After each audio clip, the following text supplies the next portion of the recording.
안녕하세요. 김기동 한자입니다. 오늘은 2025년 11월 21일입니다.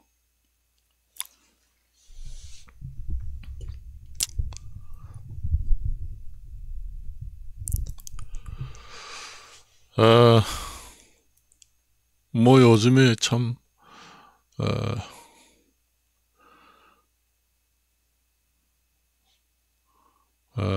그렇습니다. 요즘에 봅니까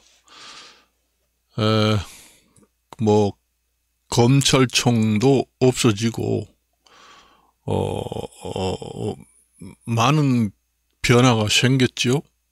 그리고 요즘에 그 날치기 통과 때문에 또 난리 나고 그렇습니다. 그 검찰청이 원래 일본에서 일본이 우리나라를 식민지화하기 위해서 강제 점령기에 이제 검찰청이 이제 거기에서 태동이 됐다. 그렇게 보고 이제 우리가 그동안에 이어왔죠. 그러니까 역사가 깊습니다. 변호사, 검사, 판사들이 활동하는 운신 기관으로 예술인들이 최고의 경지에 이르는 예술의 전당 같은 그런 역할을 했습니다. 그래요. 그래서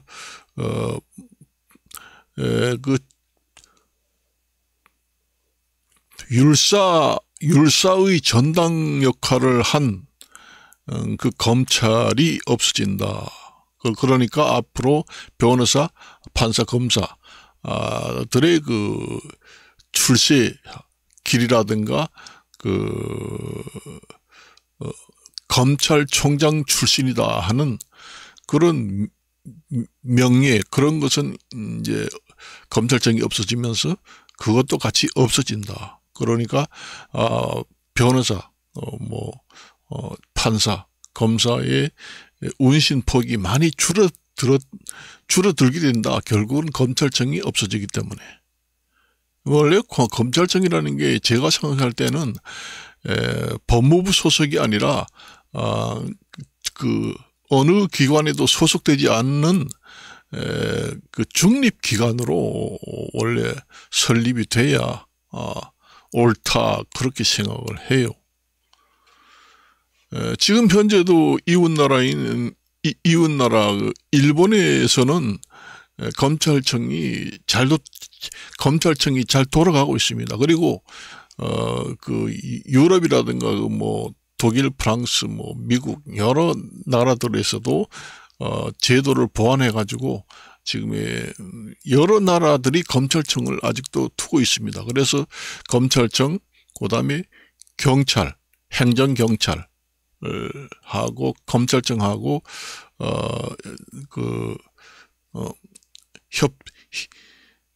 견제와 협조를 해서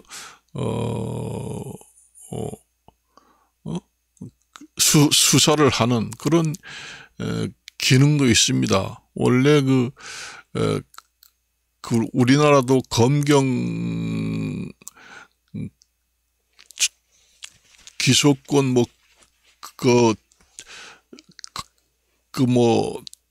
조사 기소 이런 것 때문에 우리나라도 한때 검찰하고 경찰하고 상당히 서로 다투고 견제하고 싸우고 검경 간의 관계가 좋지 않았잖아요. 그런 것이 사실상 있는 것이 서로 견제하는 기능이 있는 것이 어떻게 보면은 좋은 점도 있어요. 꼭 나쁜 거는 아닙니다. 그래서 검찰 그러니까 우리나라의 수사 수사 체계가 다양화되는 것이 단독으로 되는 것보다 수사 체계의 그 기관이 단독으로 되는 것보다 2개 이상 수사기관이 견제와 경쟁 체제에 있는 것이 어떤 면에서는 좋은 면도 있다. 꼭 나쁜 것만 있는 게 아니다. 검찰청이 없으면 우리나라는 경찰 제도만 이제 남게 됩니다. 그러니까 옛날에 검찰청하고 경찰청하고 다툴 이제는 일이 없게 됐죠. 그것만 또 수사기관이 옛날에는 우리나라 검찰청하고 경찰하고 2개가 있었잖아요. 그것이 없어지면은 한 개만 있으면은 이제는 싸울 일이 없다. 그러니까 앞으로 좋은 일만 생겼다. 그것도 아닙니다. 수사기관이 한 개가 딱 있으면은 또 거기서 문제가 생깁니다. 여러 가지. 그래서 민주주의 사회는 우리가 여러 기관이나 여러 사람들의 중지를 모아서 거기에서 가장 우수한 그 뜻을 최고의 좋은 합의를 도출했다. 그렇게 생각합니다. 민주주의 원칙은 다원화 제도가 있는 것, 수사기관이나 그 의회기관이나 다중 그 기관, 다중 그 제도 이런 것이 있는 것이 민주주의의 근본 그 기관 설립의 원칙이다. 그렇게 보시면 되겠습니다. 그래서 우리가 그 검찰이 있다고 해서 검찰이 꼭 나쁜 것만 아니라는 얘기죠. 좋은 점도 있다는 얘기죠. 우리나라 역사를 지금까지 해방 이후 지금까지 이어왔습니다. 거의 78년, 80년 가까이 역사인데 오늘날에 다 없어졌다. 그래서 이제 법조계, 율사계 그 출신의 율사 출세 기관의 예술의 전당에 해당되는 그 출사 전당이 하나 없어졌다 하는 거예요. 그러면 그 경력을 보면은 검찰총장 출신이다. 그러면 우리나라에서 검찰총장이면은 상당히 그 명예의 전당의 직입니다. 그런 것이 이제는 역사 속으로 사라졌다. 그렇게 보시면 되겠습니다.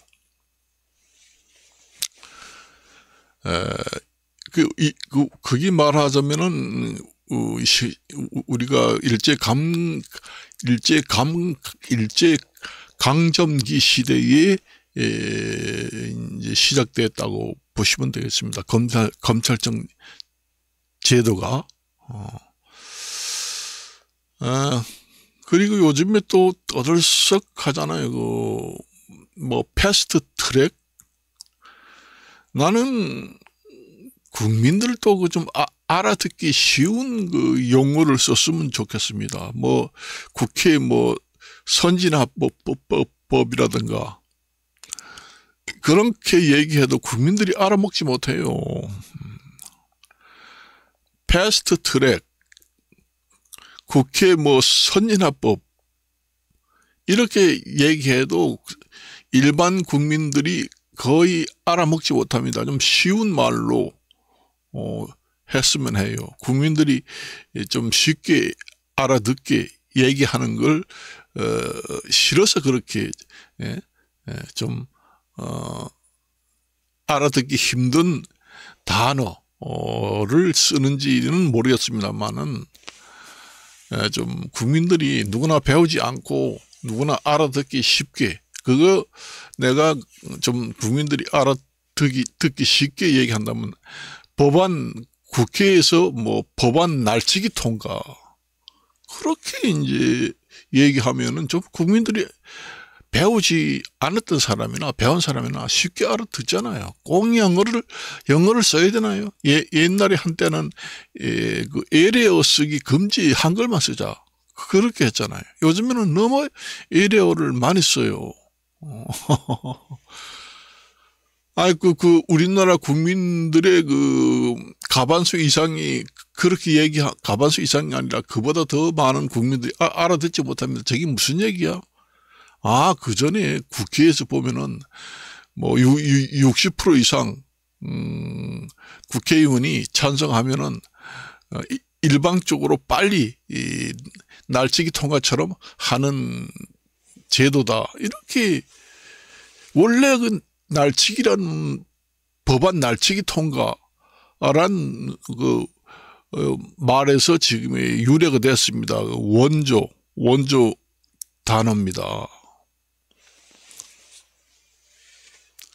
그래서 저번 시간에 얘기했지만 국회의원 가반수를 비례 할당제로 채택을 해가지고 국회 가반수 이상 찬성 가결로 하자.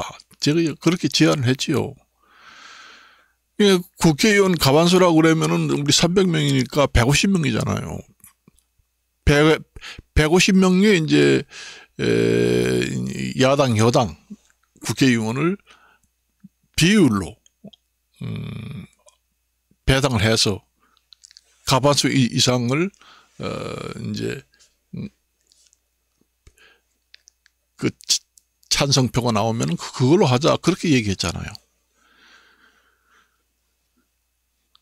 그렇게 이제 하면 예를 들면 여당 국회의원이 200명이고 야당 의원이 100명이다. 그렇게 되면은 지금에는 가결 국회의원 정족수가 일방적이 되잖아요. 그러니까 완전히 야당 국회의원 100명은 완전히 제쳐놓고 너는 상관없다. 그래 만일에 예를 들어서 여당 의원 국회의원이 200명이다. 그러면 200명이 못할 일이 없잖아요.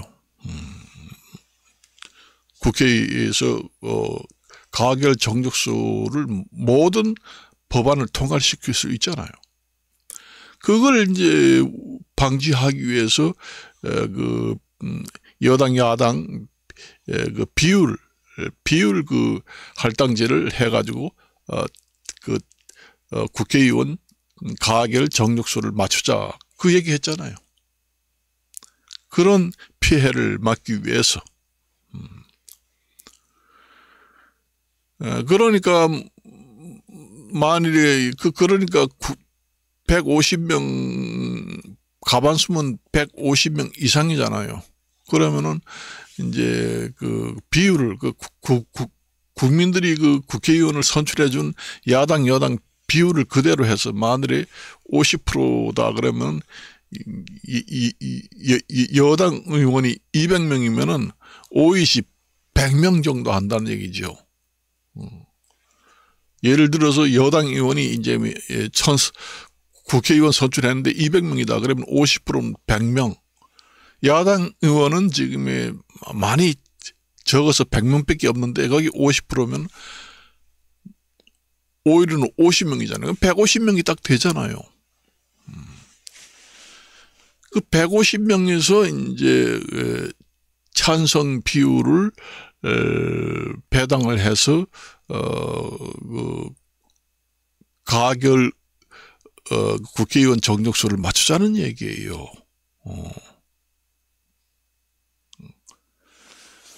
그러니까 만일에 그렇게 150명 중에서 여당이 100명이니까 여당이 100명 모두 찬성한다고 그래도 가반수가 안 되잖아요. 300명에서 150명이 넘어야 되니까. 그리고 야당이 50명이니 야당 국회의원 전체가 찬성을 한데도 가반수가 안 되잖아요. 300명이 가반수가 안 되잖아요. 그리고 여당이 100명이니까 100명이 혼자서 다 찬성을 한데도 300명이 가반수 150명이 안 되잖아요. 거기서 이제 150명에서 비율을 이제 할당을 한다는 얘기죠. 그러니까 300명이 한 70% 정도 되잖아요. 200명이니까. 그러니까 한 7대 3으로 하자는 얘기예요. 150명에. 그러니까 여당 의원 100명이면은 70명 정도 되겠지요. 그렇게 하자는 얘기죠. 그리고 이제 뭐 70명 아니면 뭐 70% 뭐 100% 해서 그래야 150명이 되도록 그렇게 이제 한다는 얘기죠. 말하자면 그래서 7대 3으로 하자 그렇게 하는 거예요. 그러면은 만일에 국회의원이 이제 여당 야당 의원이 찬성이 다 한다. 그래서 뭐 여당 의원 100명이 찬성 100%다. 그다음에 이제 야당 국민의당이 100명 다 100%다. 그러면 300명이 과반수가 되잖아요. 그때는 이제 법안이 통과되죠. 그러니까 국회의원 그 정당의 국회의원 수가 작다고 해도 국회의원 가결 정족수를 비율로 배당을 해가지고 정족수를 맞추게 되면은 국회의원이 뭐 다른 당 5명, 6명 되는 당도 비율 배당이 돼서 공평하게 의결 정족수를 맞출 수가 있죠. 그럼 이러한 날치기 통과라든가 일방적인 법안 처리는 없게 됩니다. 그걸 연구를 해서 얼마든지 할 수가 있어요. 그걸 내가 저번 시간에도 얘기를 했습니다.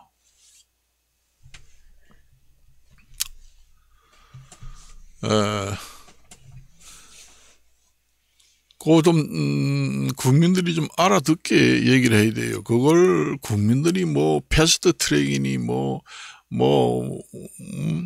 뭐니 그 영어로 쓰면은 뭔 얘기인지 모르잖아요. 아이고 하도 국회에서 국회의원들이 쌈질을 해가지고 일방적으로 법안 통과를 여야 합의 없이 날치기 통과를 해가지고 빨리 통과시키는 법을 하다가 싸워서 저렇게 처벌을 받는다. 좀 법안 날치기 통과 이렇게 하면은 원래는 원조 말이 거기에서 나왔습니다.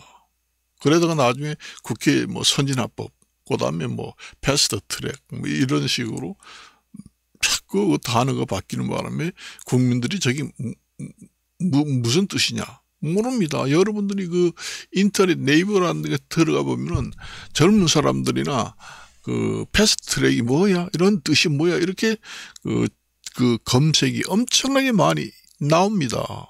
국민들이 모르면은 앞으로 선거 참정권에 자기 의무를 다할 수가 없어요. 국민들이 잘 알아먹고 잘 알 수 있는 정치 단어, 그 다음에 법률 단어 이런 걸 많이 얘기를 해서 국민들이 충분히 알아듣고 지식이 있는 상태에서 선거라든가 이런 참정권에 참여를 해서 투표를 할 때 올바른 투표도 되고 제대로 된 우리나라 대의기관을 뽑을 수가 있는데 모르면은 오류가 많이 생기죠.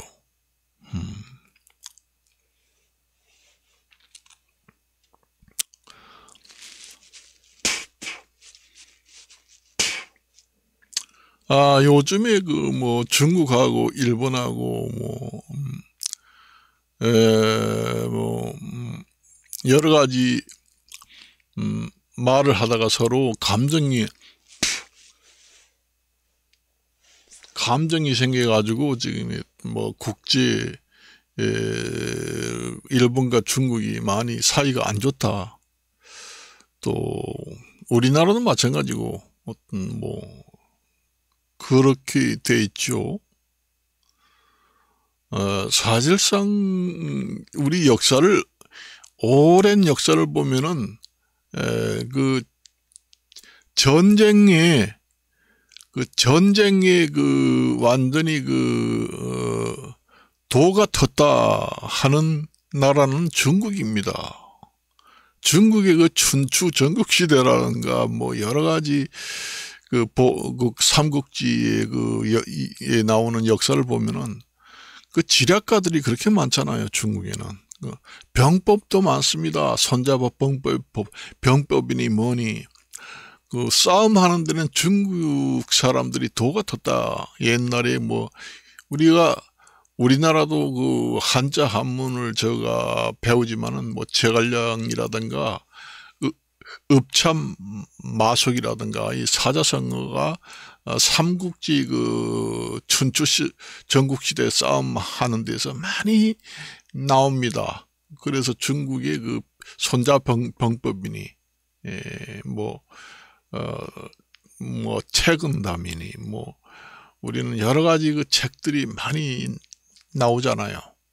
그러니까 중국 사람들이 그 전쟁이나 내전이든 국가 간의 싸우면은 도가 텄다. 그리고 중국이란 나라는 대국입니다. 그래서 그 전에 우리 역사를 보면은 4대 사상이라고 해요. 우리나라도 그 중국을 4대주의 사상으로 모셨습니다. 큰 나라다. 그래서 우리나라는 번국이다. 그렇게 했어요. 우리나라 그 사절단, 지금으로 말하자면은 애교관이 중국에 가면은 중국의 그 애교관 황제라든가 이런 사람들이 우리나라를 한국이라고 얘기를 안 했습니다. 한국, 조선이라고 얘기를 안 했어요. 한국이라고 얘기를 안 했습니다. 우리나라를 정식 명칭을 사용 안 했어요. 그냥 번국이라고 했습니다. 그 번자가 울타리 번자입니다. 그러니까 중국의 울타리 안에 있는 조그마한 소국, 나라에 불과하다. 그러니까 결국은 크게 보면은 중국 땅이다. 그 얘기입니다. 그 우리가 울타리를 갖다가 번리라고 합니다. 번리, 울타리 리자를 써가지고 번리, 번국이라고 했어요. 우리나라 사람들은 그 한글도 없지. 중국의 그 한자를 우리나라 글로 썼잖아요. 그러니까 중국 말 쓰지. 그 다음에 지정학적으로 중국 땅이다. 크게 보면은 중국 땅 울타리 안에 있는 조그만 나라지 한국이 아니다. 조선이 아니다. 그렇게 해서 조선이라는 얘기를 잘 안 붙였습니다. 옛날에는. 그건 기분이 나쁘죠. 우리나라는 지금은 그렇지만 옛날에는 4대주의 사상으로 중국 사신들을 깍듯이 모셨습니다. 그 옛날에 그 허준 그 동의보감을 창제하신 허준 그 선생님이 활동할 시기에도 4대주의 사상이 아주 깊었지요. 그래서 중국의 그 사신들, 지금에 말하면 애교관들이 우리나라에 오게 되면은 수청을 들게 했습니다. 기생. 아주 지식이 높고 많이 배운 기생을 예쁜 기생을 차출을 해서 그 중국 애교관한테 몸을 바쳐라. 그래서 의무적으로 보냈습니다. 그게 이제 약방 기생이라고 해서 옛날에 의사 의자 써가지고 계집녀 써서 의녀라고 했습니다. 의녀.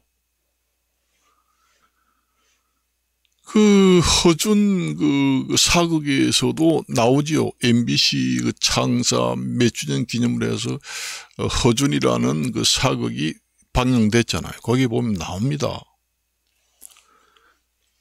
그래서 이제 그 의녀는 그 궁궐에서 그 내의 그 궁의 이런 궁궐 내에서 그 간호사 역할을 한다. 지금의 비유를 하면은 그런 위치에 있었죠. 옛날에 그 과거 제도라는 것은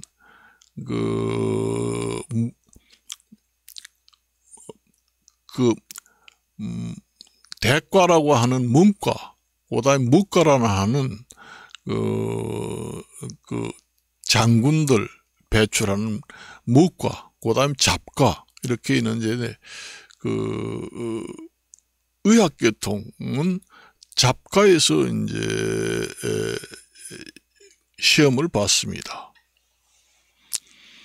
그 시험을 본 기관은 전의감이라고 해서 거기서 이제 그 과거 시험을 시행을 했죠. 그리고 이제 그렇게 잡과에 응시해서 허준 선생님도 그 내의에 들어가서 임금의 그 의사가 됐습니다. 궁의가 됐죠. 그렇게 이제 과거 시험을 봐서 되는 경우도 있고, 또 양반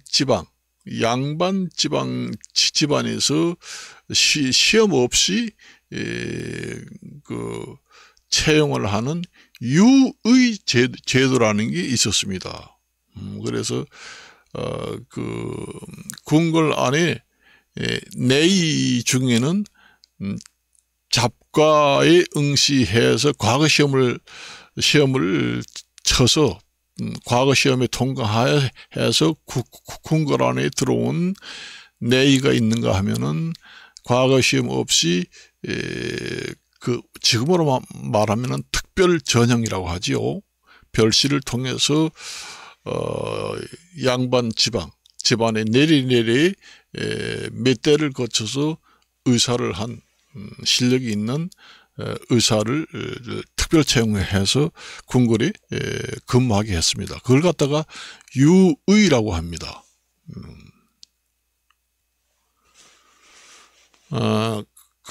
그렇게 옛날에 그 중국어를 우리가 4대 사상으로 모셨죠. 그리고 워낙 중국이 크다 보니까 그 영향력이라는 게 엄청납니다. 지금의 우리나라, 일본에만 영향력이 있는 게 아니라 전 세계에 중국의 영향력이라는 것은 엄청나게 크다. 나라 땅도 크고, 그 다음에 그 지하자원도 많고, 인구도 많고, 그런 것들이 이제 다 영향력에 포함됩니다. 말하자면 뭐 히토류 같은 거 있잖아요. 히토라는 것이 드물 히자에다가 흑토자입니다. 여러 가지 물질이 포함된, 그것도 일본에 수출 안 하겠다, 그렇게 얘기하잖아요.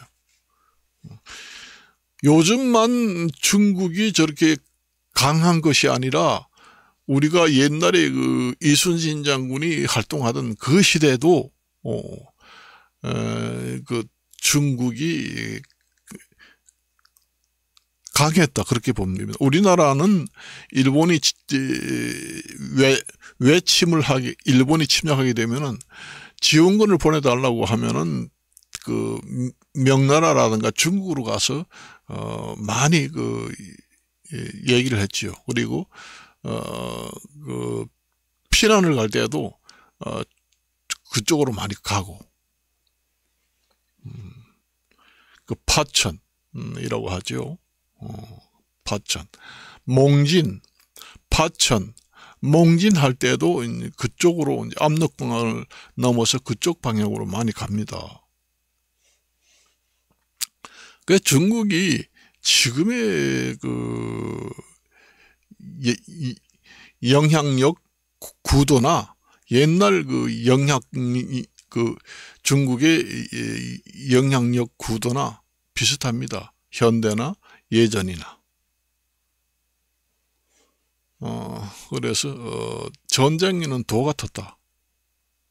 그렇게 이제 저는 봅니다. 일본 같은 경우에는 일본의 그 세밀한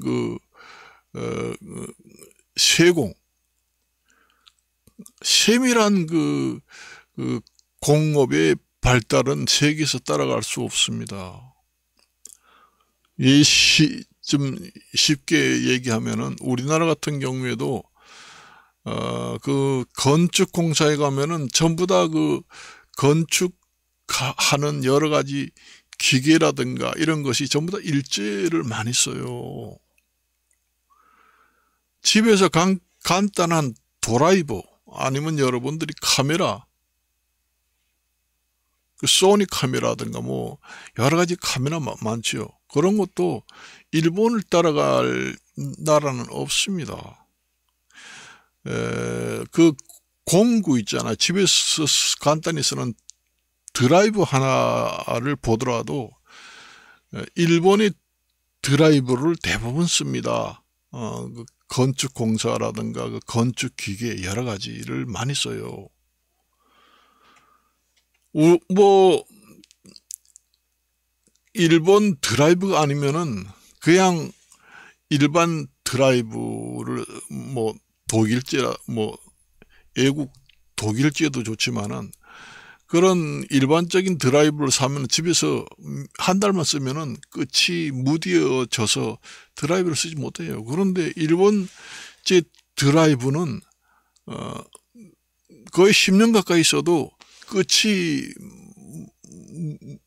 무뎌지지 않고 잘 돌아갑니다.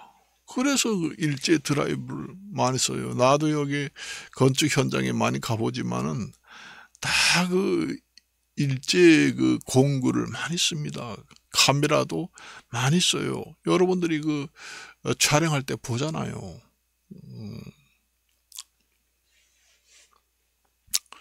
그래서 그 일본의 그 세밀한 그 첨단 기술 공예는 세계에서 으뜸이다. 일본이 받쳐주지 못하면은 세계 달나라 여행, 우주 산업도 상당한 영향을 미칠 수가 있다. 그 정도잖아요. 우리나라 같은 경우에는 전기밥솥이 한때 일본에서 시작된 걸로 압니다.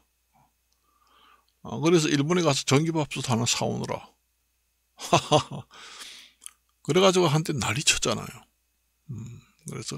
그래서 그 메이드 재팬 일제 하는 소리가 거기서 나옵니다. 그래서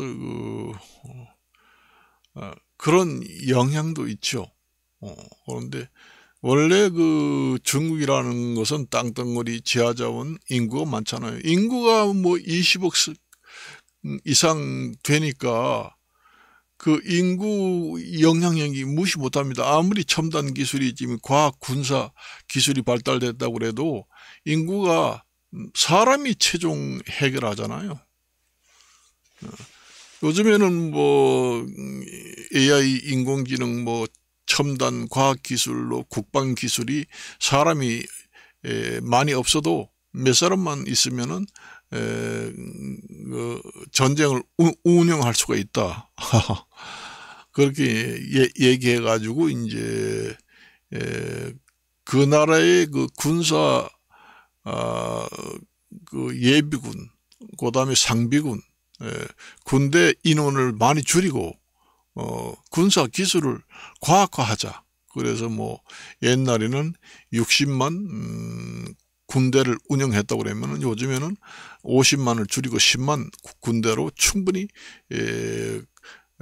군사력 과학화를 하면은 인력을 많이 줄일 수가 있다. 그러지 않아도 요즘에 인구 절벽인데 군대 갈 사람이 없으니까 그렇게 하는 게 좋다 하지만은 결국은 최종적으로 그 전쟁에서 승리하는 것은 사람이 많은 인구가 많은 나라가 승리하게 되어 있습니다. 그걸 갖다가 옛날에는 인해 전술이라고 했죠. 중국에서는 사람이 많으니까 옛날에는 뭐 전쟁이 나면은 큰 강을 건너야 되는데 강의 다리를 전부 다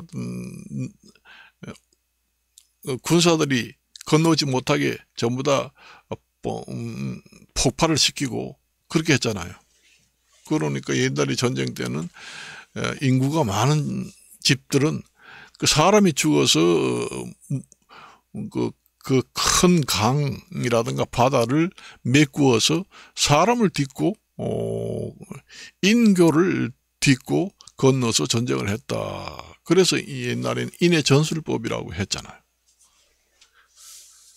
인구가 많으니까 인구의 영향력이 세계를 지배한다는 얘기죠. 그리고 지하자원이 많은 나라는 세계를 알게 모르게 다 지배하게 되어 있습니다. 지하자원, 인구, 그다음에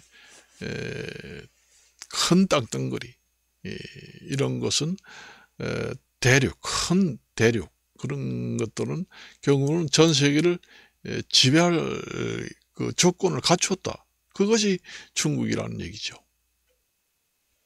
그리고 국가 지상 중국이 경제 분리 정책을 쓰잖아요. 경제는 민주주의, 그 다음에 정치는 사회주의.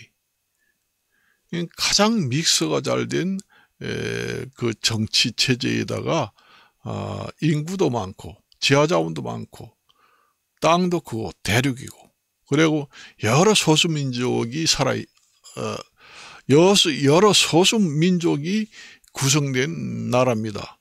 여러 소수민족이 믹스된 나라들이 머리가 좋아요. 그래서 대개 보면은 뭐 좋은 학교를 설립해가지고 여러 인재들을 우리나라에 이민을 오너라. 그 이민 정책도 따지고 보면은 세계의 좋은 머리, 가장 우열을 가진 인재들을 들여오기 위한 방법이라고 봅니다. 이민 정책도 하나의 그 나라의 영향력을 키우기 위해서 이민 정책, 그 다음에 좋은 대학을 설립해서 유학생들을 많이 끌어모인다. 결국은 나라의 부강은 사람이 근본이다.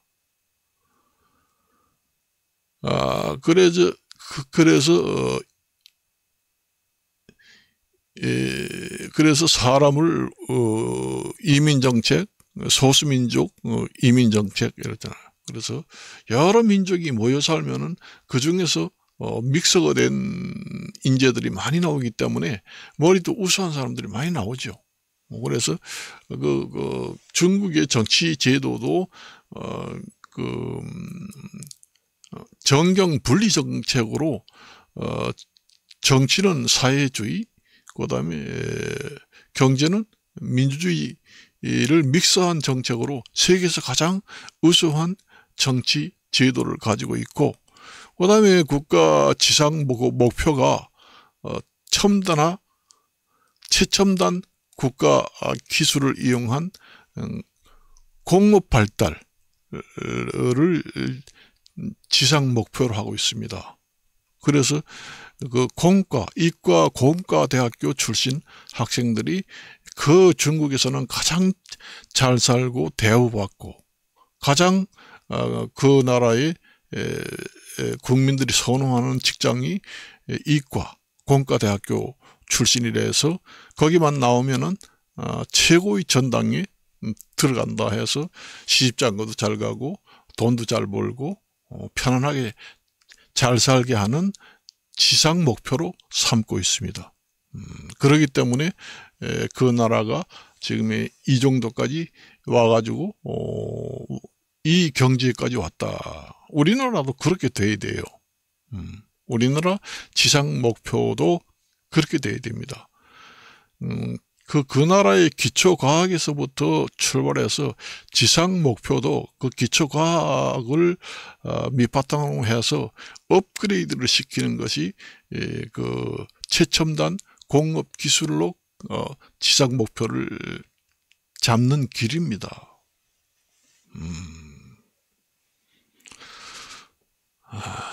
그래요. 그래서 제가 이제 여러 가지를 얘기하지만은 원래 그 중국이라는 건 대국이에요. 옛날에는 우리나라도 옛날에 한때는 고구려가 그 당나라하고 전쟁을 해서 승리한 격도 있지만은 중국의 당나라가 옛날에는 여러 가지 그 군웅 활극을 해서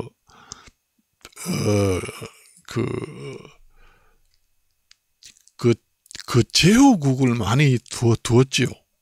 워낙 땅덩어리가 크다 보니까 중국의 왕 혼자서 중국 땅 전체를 관할하고 정치를 한다는 건 힘들었어요. 워낙 크니까. 그러다 보니까 형제 자매한테 나누어 줬습니다. 그러니까 중국의 전체 왕은 나고 1등 왕은 나고 두 번째 왕은 동생, 세 번째 왕은 셋째 동생, 넷째 동생 이렇게 친척한테 나누어 주었습니다. 그걸 갖다가 제후왕국이라고 했죠. 그렇게 할 정도로 땅덩어리가 컸죠. 그래서 그러다 보니까 중국에서도 내전이 뭐 여러 가지 내전이 일어나서 전쟁에는 도가 크게 생겼습니다. 그래서 그 지략가들이 그렇게 많이 나오고 사자성어도 많이 나오고 그렇잖아요.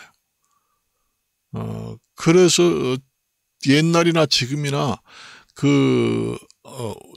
중국, 한국, 일본의 그 영향력 구도는 옛날이나 지금이나 비슷하다.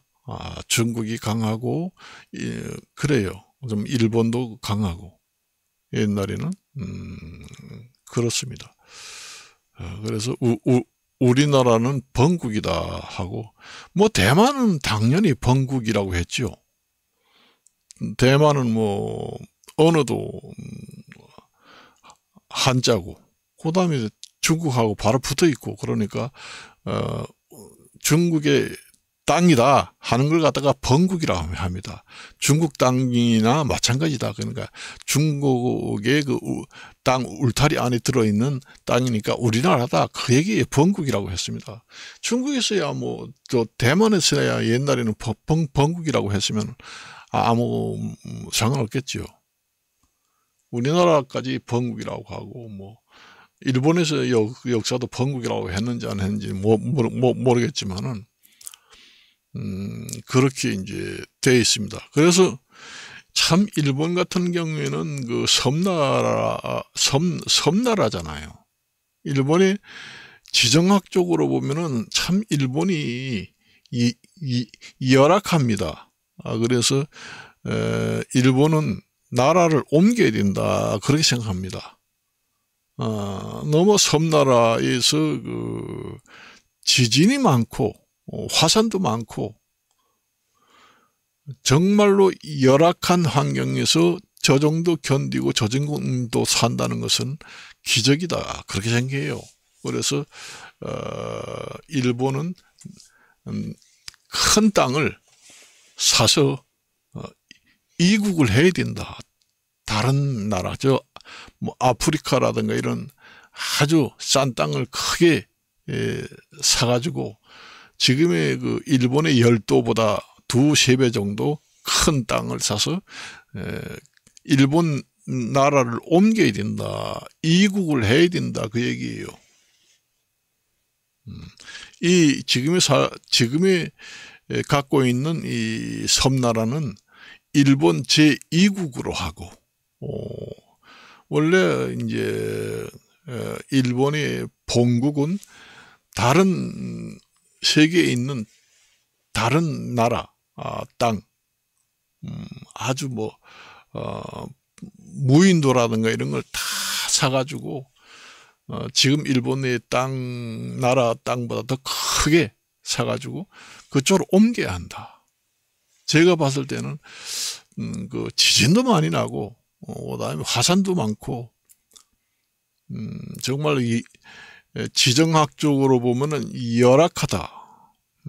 그러니까 옛날부터 그 살기 좋은 한국을 침략을 해가지고 거기가 살면 참 좋겠다.